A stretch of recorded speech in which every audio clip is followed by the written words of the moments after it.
Break के बाद एक बार फिर से रुक करेंगे मध्य प्रदेश और छत्तीसगढ़ बुलेटिन की ओर, जिसमें बात होगी उज्जैन की, जहां दादू आश्रम के महामंडलेश्वर ज्ञानदास पर एक महिला ने दुष्कर्म, मारपीट, जान से मारने की धमकी और वीडियो बनाकर ब्लैकमेल करने के गंभीर आरोप लगाए हैं। साथ ही बात होगी आगर मालवा की, जहां पुलिस अधीक्षक दिलीप कुमार सोनी के निर्देशन में नशे से दूरी है जरूरी 2.0 अभियान के तहत जन जागरूकता कार्यक्रम आयोजित किए जा रहे हैं। ऐसी तमाम खबरों पर विस्तार से डालेंगे नजर। उज्जैन के सदावल रोड स्थित दादू आश्रम के महामंडलेश्वर ज्ञानदास महाराज पर एक महिला ने दुष्कर्म, मारपीट, जान से मारने की धमकी और वीडियो बनाकर ब्लैकमेल करने के गंभीर आरोप लगाए हैं। महिला ने मामले की शिकायत गृह मंत्री, डीजीपी, आईजी और एसपी को भेजकर निष्पक्ष जांच और कार्यवाही की मांग की है। महिला का आरोप है कि करीब 1.5 वर्ष पहले उसकी मुलाकात महामंडलेश्वर से हुई थी और बाद में फेसबुक के जरिए संपर्क बढ़ा। वहीं महामंडलेश्वर ज्ञानदास महाराज ने सभी आरोपों को निराधार बताते हुए खुद को बदनाम करने की कोशिश बताया और महिला पर ब्लैकमेल करने का आरोप लगाया।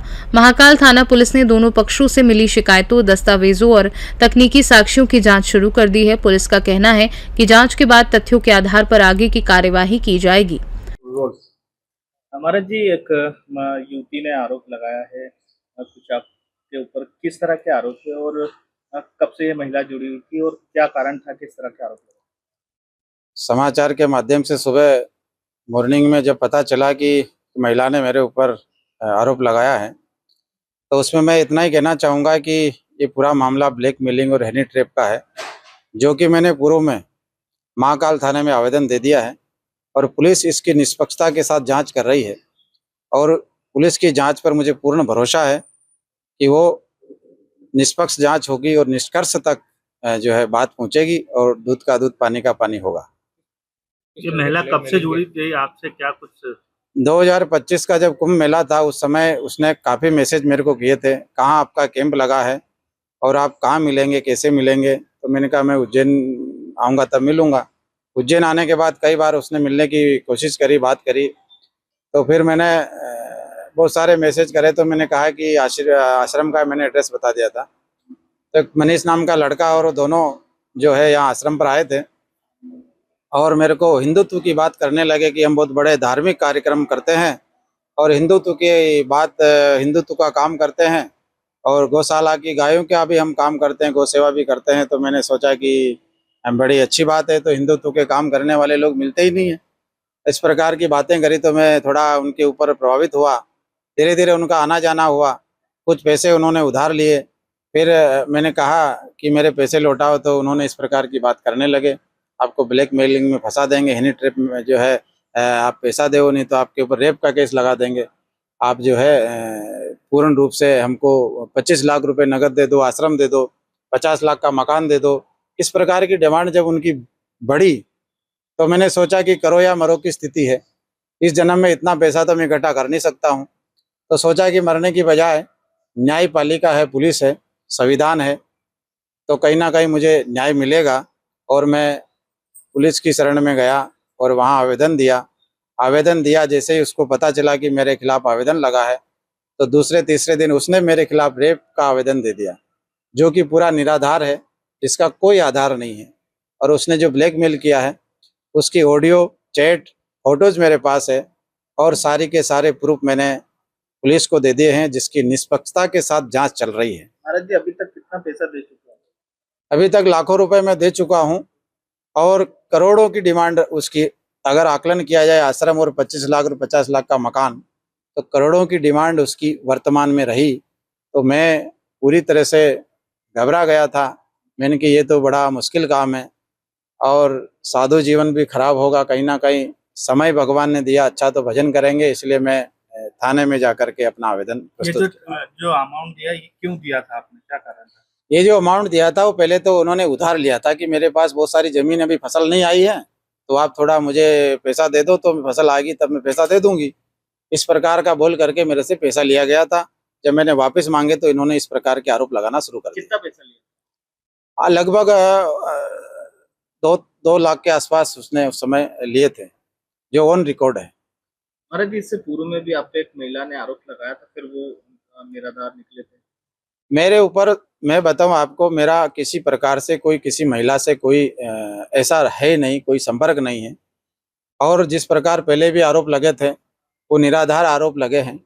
और मैं तो कहता हूं जिनके ऊपर जिनसे पहले जो लगे आरोप, उन्होंने कभी ये नहीं कहा कि महाराज जी के साथ मेरा ऐसा वैसा कुछ चीजें हैं। केवल बदनाम करने के लिए, आश्रम हड़पने के लिए, ये सारी चीजें करने के लिए मुझे जो है इस प्रकार ब्लैकमेल किया जा रहा, शुरू से किया जा रहा। महाराज जी, ऐसा नहीं लगता कि आपके खिलाफ कोई षड्यंत्र है? मैं तो मानता हूं ना इस बात को, तो कि षड्यंत्र तो है ही, हो सकता है अगर जांच की जाए तो कहीं ना कहीं और भी ये गिरोह की तरह काम कर रहे हैं लोग, जो कहीं ना कहीं इसमें और भी शामिल होंगे, जो कि जांच में जो अगर जांच व्यवस्थित होगी तो कहीं ना कहीं और भी नाम सामने आएंगे। उज्जैन से सी न्यूज संवाददाता विजय सोलंकी की रिपोर्ट। आगरमालवा जिले में पुलिस अधीक्षक दिलीप कुमार सोनी के निर्देशन में नशे से दूरी है जरूरी 2.0 अभियान के तहत जन जागरूकता कार्यक्रम आयोजित किए जा रहे हैं। पुलिस ने थाना परिसरों, महाविद्यालयों, मंदिर परिसर और ग्रामीण क्षेत्रों में लोगों को नशे से शारीरिक, मानसिक, सामाजिक और आर्थिक दुष्प्रभावों की जानकारी देकर नशामुक्त जीवन अपनाने के लिए प्रेरित किया। इस दौरान बड़ी संख्या में छात्र छात्राओं, श्रद्धालुओं और आम नागरिकों को जागरूक कर नशामुक्त समाज निर्माण की शपथ दिलाई गई। आगरमालवा से सी न्यूज संवाददाता अर्श अहमद कुरैशी की रिपोर्ट। रायसेन जिले के सांची थाना क्षेत्र में हार्डवेयर व्यापारी राकेश लोधी हत्याकांड का पुलिस ने 48 घंटे में खुलासा कर दिया। पुलिस ने मुख्य आरोपी समेत 3 लोगों को गिरफ्तार किया है। जांच के सामने आया कि बदमाशों का निशाना राकेश के भाई भगवान दास लोधी थे, लेकिन अंधेरे में पहचान की गलती से राकेश पर तलवार से हमला कर उनकी हत्या कर दी। पुलिस के अनुसार वारदात के पीछे एक तरफा प्रेम और रंजिश का मामला सामने आया है। आरोपियों ने भगवान दास की हत्या की साजिश रची थी, जिसमें राकेश की जान चली गई। पुलिस ने 2 आरोपियों और एक नाबालिग को हिरासत में लिया है, जबकि अन्य फरार आरोपियों की तलाश जारी है। जी 25 जुलाई की ये घटना है, जिसमें हार्डवेयर व्यापारी सलामतपुर तिराहे की दुकान से अपना राकेश लोधी जी वापस आ रहे थे अपने घर, और कुछ अज्ञात बदमाशों द्वारा उनको तलवार से वार करके और उनकी हत्या की गई थी। इस पूरे मामले में हमने जांच पड़ताल करी है और अलग अलग तरीक़ों से इसमें हमने मुखबिर और टेक्निकल साक्ष्यों के आधार पर मुख्य आरोपी धीरेन्द्र पाल, जो कि एक मेडिकल संचालक है निवासी भोपाल करोद पे, इनको पकड़ा है। और ये आरोपी ही मेन षड्यंत्रकर्ता निकला है, जिसका पूर्व का रिकॉर्ड ये रहा है कि इसने ये एक तरफा प्रेम करता था भगवान दास, जो इनके बड़े भाई हैं, उनकी पत्नी से शादी के पहले। और जब इनकी शादी यहाँ पर हो गई है, मतलब भगवान दास लोधी जी की घर पे हो गई थी, तो उसने इस चीज़ को रंजिश में लिया और इस रंजिश को पूरे षड्यंत्र में बदला। और इनका टारगेट भगवान दास था।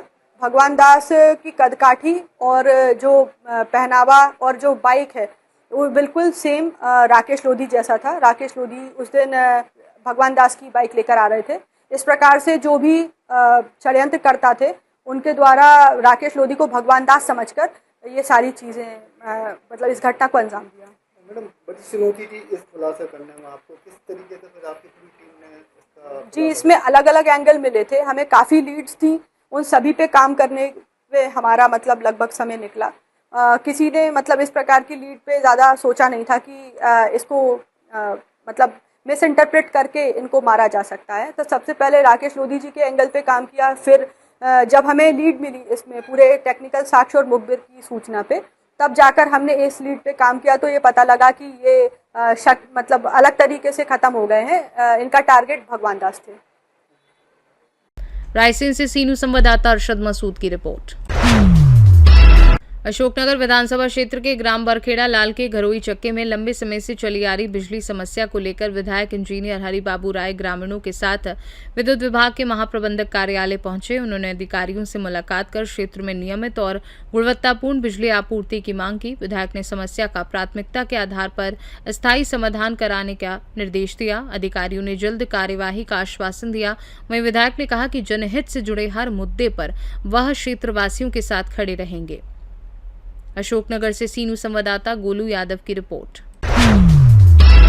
बलौदा बाजार में भाजपा कार्यालय में आयोजित प्रेस वार्ता में लोकेश कावड़िया ने संत शिरोमणि गुरु रविदास महाराज की 650वीं जयंती के उपलक्ष्य में चलने वाले समरसता संकल्प अभियान की जानकारी दी। उन्होंने बताया कि अभियान 29 जुलाई 2026 से 20 फरवरी 2027 तक देश भर में चलाया जाएगा, जिसका उद्देश्य गुरु रविदास जी के समता, सामाजिक न्याय, मानवता और सामाजिक समरसता के संदेश को जन जन तक पहुंचाना है। अभियान के तहत दीप महोत्सव, कलश बंधन अभियान, समरसता यात्रा और छात्रावास संपर्क कार्यक्रम आयोजित किए जाएंगे। कावड़िया ने कहा कि गुरु रविदास जी के विचार समाज में एकता, सद्भाव और समानता की भावना को मजबूत करने का मार्ग दिखाते हैं और इस प्रेस वार्ता में मुख्य रूप से भाजपा जिलाध्यक्ष आनंद यादव, महामंत्री विजय यादव, जिला मीडिया प्रभारी आलोक अग्रवाल सहित भाजपा पदाधिकारी उपस्थित रहे।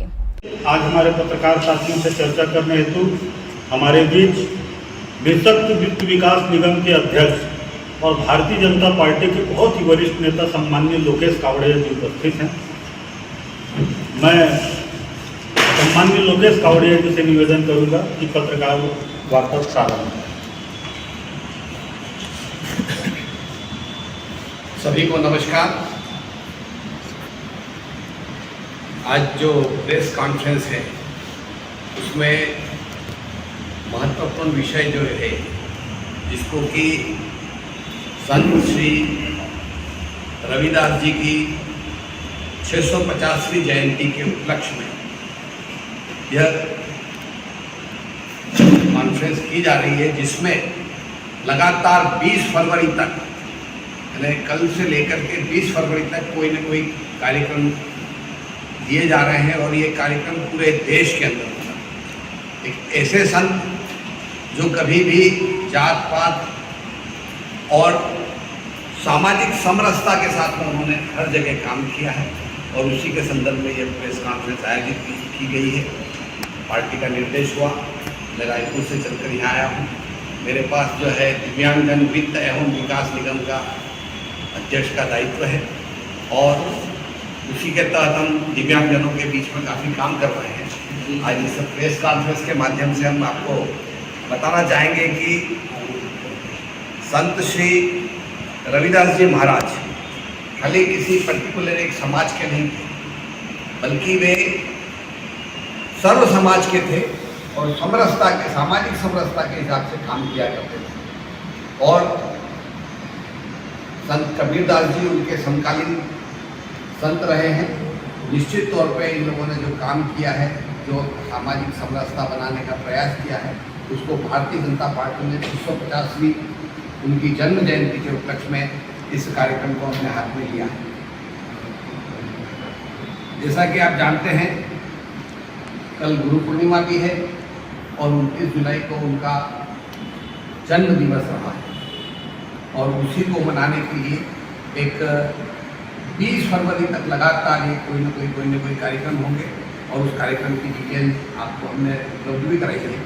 और ऐसे व्यक्तित्व को आज के समय में याद करना बहुत ज़्यादा जरूरी है कि जबकि देखे जाए तो कोई न कोई अपने अपने ये मेरा है, ये उसका है, उस तरह की बात नहीं, उसको ये दूर करने का एक अच्छा मौका फिर से मिला है। 5 अक्टूबर से लेकर 5 नवंबर तक जो उनका जन्म स्थली है सीर गोवर्धनपुर, और सीर गोवर्धनपुर के अंदर एक कलश के माध्यम से जो है जिले से वहाँ से जब लेंगे और वो सारे हर प्रदेश के हर जिले से लेकर के मंडल तक ये कलश को पहुँचाया जाएगा। इस तरह की व्यवस्था का भी आयोजन किया जा रहा है। संत गुरु रविदास जी जो है उन्हीं के अगर अपन आदर्शों को मानते हुए चले तो जो है सबका साथ, सबका विकास, सबका विश्वास और सबका प्रयास, यह उनके द्वारा दिए गए संदेशों के अंतर्गत आता है और उसी के लिए हम लोग लगातार उसके अंदर प्रयास कर रहे हैं। जैसा कि आप सभी जानते हैं कि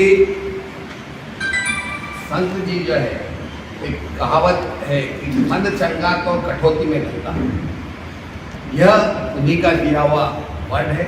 उनका गंगा के, माता गंगा के प्रति, गंगा नदी के प्रति उनका बहुत श्रद्धा थी और उस श्रद्धा से गंगा जी स्वयं प्रकट हुई और एक कठौती जो है छोटा सा एक कुंभ था, उसके अंदर उन्होंने जो है गंगा को पैदा किया था और तब से मतलब उनकी अगाध श्रद्धा थी कि वो गंगा स्वयं प्रकट हुई और उसका उन्होंने इसी तरह से उनके उसमें जो है कि जैसा आप सभी ने श्लोक दोहे सुने होंगे। बलौदा बाजार से सीनू संवाददाता बलदाऊ सिंह ठाकुर की रिपोर्ट। इंदौर की पालदा स्थित बारदान मंडी में सड़क निर्माण, ड्रेनेज लाइन और वाटर लाइन के कार्यों की भूमि पूजन महापौर पुष्यमित्र भार्गव के मुख्य आतिथ्य और विधायक मधु वर्मा की विशेष मौजूदगी में संपन्न हुआ। वैदिक मंत्रोच्चार के बीच हुए कार्यक्रम के बारदान मर्चेंट एसोसिएशन के पदाधिकारियों ने अतिथियों का स्वागत किया। महापौर और विधायक ने निर्माण कार्यों को जल्द पूरा करने के निर्देश दिए। इस दौरान बड़ी संख्या में व्यापारी और क्षेत्रीय नागरिक मौजूद रहे। बारदान मंडी में सड़क निर्माण, ड्रेनेज और स्टॉर्म वाटर लाइन तीनों का भूमि पूजन हुआ, क्या संदेश? देखिए, इंदौर नगर निगम जन भागीदारी से इस शहर को बहुत तेजी से आगे बढ़ा रही है और उसी का परिणाम है कि इंदौर बारदान मर्चेंट एसोसिएशन के क्षेत्र में जो पालदा में आता है वहाँ जन भागीदारी से रोड और ड्रेनेज के काम की हमने शुरुआत की है, जो इस क्षेत्र को विकसित करने में महत्वपूर्ण भूमिका निभाएगा। और इसमें बहुत महत्वपूर्ण सहयोग एसोसिएशन के साथ साथ यहाँ के विधायक हमारे मधु वर्मा जी का भी है, जिन्होंने सबने मिलके इंडस्ट्रियल एरिया जो विशेष रूप से अनडेवलप्ड हैं, जिसमें पालदा भी आता है और बाकी भी आते हैं, उसका जो हमने एक फॉर्मूला तय किया था कि सड़क में जन भागीदारी और बाकी काम नगर निगम करेगा, उस काम को आगे बढ़ाया है। निश्चित तौर पर पालदा का ये क्षेत्र इस विकास से नए स्वरूप में देखा जाएगा। हमने पालदा वाली जो नायता मुंडा की रोड है उसका भी वादा किया था, वो भी बनके तैयार हो गई है।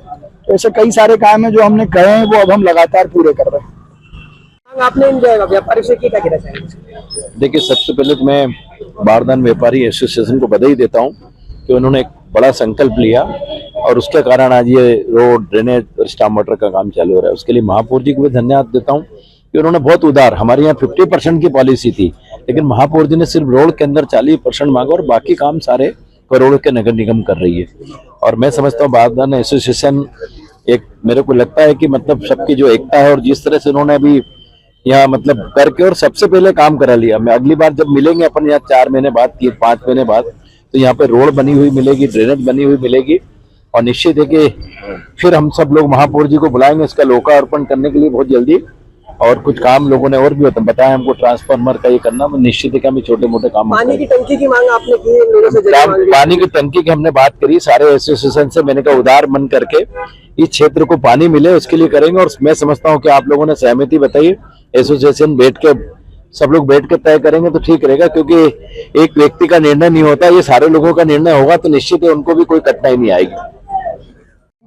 जो मंडी है इसमें सड़क निर्माण, ड्रेनेज और स्टॉर्म वाटर लाइन का जो भूमि पूजन हुआ है, क्या कहना चाहेंगे और किस तरह से जनसहयोग के साथ ये पूरा कार्यक्रम संपन्न हो गया? एक हमारी छोटी सी टीम थी 4 सदस्यों की, उनके मन में था कि हमारी बारदान मंडी का जो हमारे माननीय भगवान दास जी शर्मा और राधेलाल जी राय ने इस मंडी को खरीदा था और हमारे सभी सदस्य बंधुओं को प्लाट आवंटित किए थे, उसका बाकी निर्माण तो हो गया था, गोडाउन भी बन गए थे, इंडस्ट्रियां भी डल गई थी, पर यहाँ जो मूलभूत सुविधाएं हैं, storm water line, drainage line और सड़क, जिसके कारण हमें आए दिन आवागमन में बहुत ज्यादा परेशानी होती थी। हमारी कई गाड़ियां आते समय यहाँ पलट जाती थी या फंस जाती थी, उन्हें हम क्रेन की सहायता से निकालते थे। बरसात में कोई भी गाड़ी वाला यहाँ आने में, छोटी गाड़ी वाला हिचकता था माल भरने, इन सब से हमें अत्यंत पीड़ा होती थी। हम 4 साल से प्रयत्नशील थे, आखिर हमारे प्रयास रंग लाए। साथ ही हमारे बारदान मंडी के जितने हमारे अन्य व्यवसायी बंधु हैं, जिनसे हमारा कोई लगातार सामने का परिचय नहीं है, हमारे लिए अनजान व्यक्ति थे, उन लोगों ने हमारी पहल को स्वीकारा और हमारे एक आदेश पर जन सहयोग राशि हमें तुरंत प्रदान की। हम उनके सभी के प्रति भी संस्था की ओर से आभार मानते हैं और हम इस रोड को जल्द से जल्द पूरा करके एक भव्य समारोह में यहाँ इस रोड का उद्घाटन करेंगे, लोकार्पण करेंगे। सुनील बद्रू का प्रवक्ता, बारदान एसोसिएशन। मंडी को हासिल होने जा रही है, क्या कहना चाहेंगे? बहुत अच्छा काम हुआ है महापौर जी के द्वारा, जन सहयोग से इस बारदान मंडी का उद्धार हो जाएगा, हम सभी से अपेक्षा थी। महापौर जी ने बहुत बढ़िया काम किया। क्षेत्र के विधायक भी उपस्थित हुए, उन्होंने भी टंकी निर्माण के लिए आपसे जमीन भी मांगी, क्या कहना चाहेंगे? ये जमीन का तो ऐसा है, हम जनरल मीटिंग लेंगे, उसके बाद में हम तय करेंगे। मैं अकेला कुछ नहीं कर सकता है, तो कमेटी की जमीन है तो उससे सबसे पूछना पड़ेगा, उसके बाद में हम 100%। आप लोगों ने कितना सहयोग दिया सड़क निर्माण में, कितने प्रतिशत? 40%। आपका नाम बता दीजिए। कैलाश चंद मोदी, अध्यक्ष बारदान मर्चेंट एसोसिएशन। इंदौर से सी न्यूज संवाददाता राकेश रायकवार की रिपोर्ट। टीकमगढ़ नगर पालिका क्षेत्र में अवैध कब्जे वाली 55 दुकानों पर मंगलवार को प्रशासन ने बड़ी कार्यवाही की। नगर पालिका और जिला प्रशासन की संयुक्त टीम ने दुकानों को सील कर कब्जे में ले लिया। कार्यवाही के दौरान कुछ दुकानों के ताले कटर से काटकर सामान बाहर निकाला गया और नोटिस चस्पा किए गए। कलेक्टर विवेक श्रोत्रिय के निर्देश पर हुई इस कार्यवाही में अधिकारियों ने बताया कि अवैध कब्जे के कारण नगर पालिका को राजस्व नुकसान हो रहा था और अब इन दुकानों का नए सिरे से आवंटन किया जाएगा और कब्जाधारियों से नियम अनुसार वसूली की जाएगी। समाचार पत्रों की खबर के आधार पर मेरे संज्ञान में ये बात आई कि नगर पालिका क्षेत्र में नगर पालिका की अनेक ऐसी दुकानें हैं जिस पर अनाधिकृत रूप से लोगों का कब्जा है। ये दुकानें बनने के बाद से इनको अलॉटमेंट भी नहीं हो पाया है। ये बात पर कल टीएल में मैंने सीएमओ को और नगर पालिका के हमारे अध्यक्ष हैं उनको ये इसमें निर्देश दिया था कि आप इसमें इन जब ये दुकानों में अगर अवैध रूप से बैठ रहा है तो बहुत ही चिंताजनक बात है।